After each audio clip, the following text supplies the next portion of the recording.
আপনারা একটু ধৈর্য ধরে বসুন আর গ্রহণ করে আমাদের শফিকুল ইসলাম মাসুদ ভাই বক্তব্য রাখবেন। সবাই বসে পড়ুন।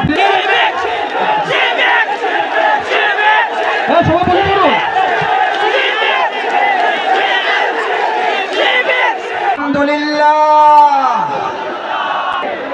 আমার ভাইয়েরা, হযরত ইব্রাহিম আলাইহিস সালামকে যখন আগুনে পুড়ে পরীক্ষায় উত্তীর্ণ করার জন্য আল্লাহ তাআলা সিদ্ধান্ত নিয়েছিলেন, আপনাদের সকলের মনে থাকার কথা, হযরত ইব্রাহিম আলাইহিস সালামকে আগুনে ফালানোর জন্য মাস ব্যাপী যখন আগুনের কুণ্ডলী তৈরি করা হচ্ছিল,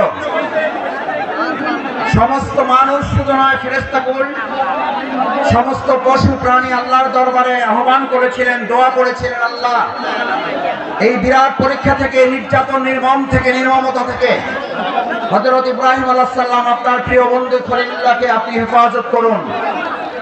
আল্লাহ সুবহানাহু ওয়া তাআলা তাকে হেফাজতের জন্য ফেরেশতাগণকে পাঠিয়েছিলেন।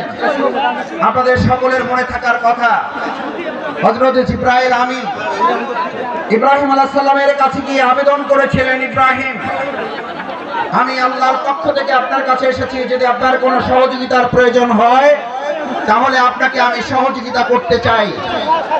সম্মানিত মুসলিম কিরাম, আজ এই কথাটি আমাদের জন্য অত্যন্ত তাৎপর্যপূর্ণ।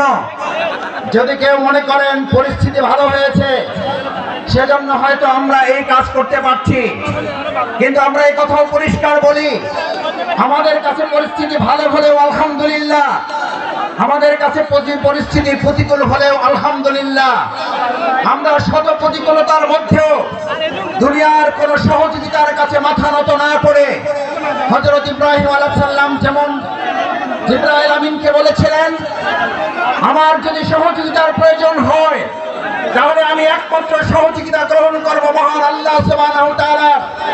আল্লাহ সুবহানাহু ওয়া তাআলা ছাড়া আমার কারো সহযোগিতার প্রয়োজন নেই। আজ মুসলিয়ানে কিরাম, আপনাদের কাছে জানতে চাই, বাংলাদেশকে যদি কোরআনের দেশ করতে হয়, বাংলাদেশকে যদি ইসলামের দেশ করতে হয়, তার জন্য যদি হযরত